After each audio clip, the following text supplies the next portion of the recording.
এখন আপনাদের সামনে কথা বলবেন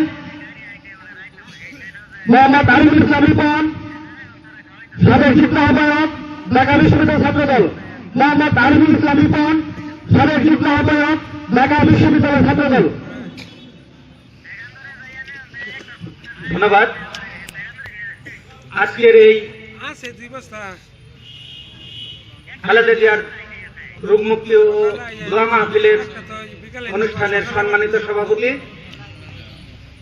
জনাব আবুল কাশেম শিকারী, আমাদের মাঝে উপস্থিত আছেন ফুলবাড়িয়া উপজেলার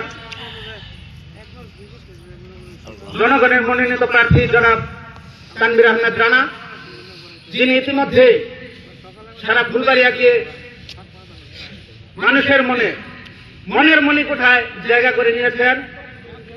ইতিমধ্যেই তিনি ফুলবাড়িয়া উপজেলার প্রতিটি আনাচে কানাচে, ফুলবাড়িয়া উপজেলার 399 বর্গ কিলোমিটারের যে সীমানা রয়েছে, প্রত্যেকটি জায়গায় তিনি ইঞ্চিতে প্রত্যেকটি এরিয়াতে তিনি ঘুরে বেরিয়েছেন। তিনি আমাদের প্রাণপ্রিয় নেতা, জননেতা তানভীর আহমেদ রানা সাহেব। আরো উপবিষ্ট আছেন ফুলবাড়িয়া উপজেলা বিএনপির বর্তমান এবং সাবেক নেতৃবৃন্দ। উপস্থিত আছেন আমার সম্মুখে 9 নং এনায়তপুর ইউনিয়ন সহ ফুলবাড়িয়া থানার বিভিন্ন জায়গা থেকে আগত সম্মানিত ভোটার ভাই বোনেরা, সবাইকে আমি আমার 9 নং এনায়তপুর ইউনিয়নের পক্ষ থেকে জানাই সংগ্রামী শুভেচ্ছা ও বিপ্লবী অভিনন্দন।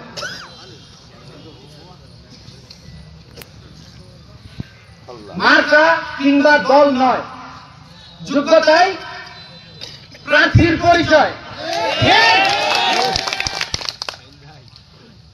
আমাদের মাঝে জননেতা তানভীর আহমেদ রানা সাহেব, তিনি যেভাবে আমাদের মাঝে নির্বাচনের আবহাওয়ার পরিবেশ সৃষ্টি করেছেন, ফুলবাড়িয়া উপজেলায় এখন পর্যন্ত সবগুলো প্রার্থী মিলে কি তার অর্ধেক করতে পেরেছেন?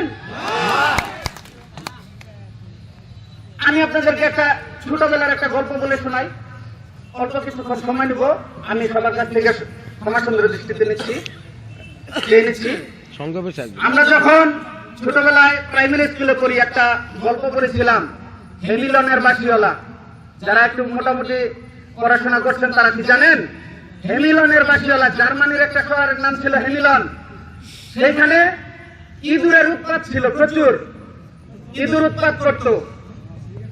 তখন একজন ওইখানকার মেয়র চিন্তা করলো এই উৎপাত থেকে কিভাবে রক্ষা করা যায়। তখন সারা শহরে ঢোল বাজিয়ে দেওয়া হলো এই উৎপাত থেকে রক্ষার জন্য কে এগিয়ে আসবে। তখন আসলেন একজন বাসিওয়ালা, এসে এমন এক সুর বাজালেন, সারা শহর পরিষ্কার। আজকে আমাদের ফুলবাড়িয়ার মাঝে এসেছেন, একত্রিত করেছেন। আজকে ফুলবাড়িয়ার নেতৃত্ব আমরা তার হাতেই তুলে দেবো, ঠিক কিনা?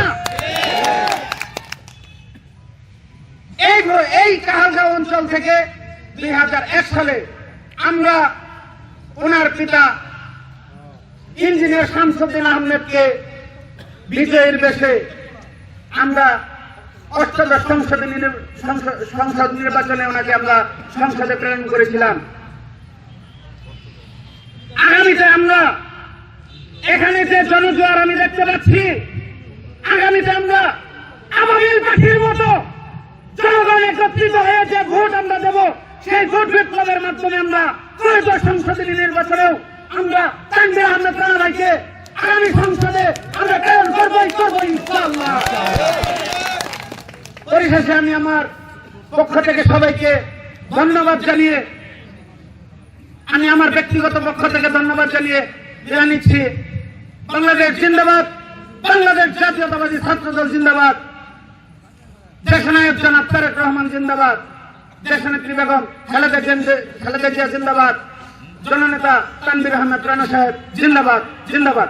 সবাইকে ধন্যবাদ। আসসালামু আলাইকুম। অসংখ্য ধন্যবাদ মোহাম্মদ আরিফুল ইসলাম।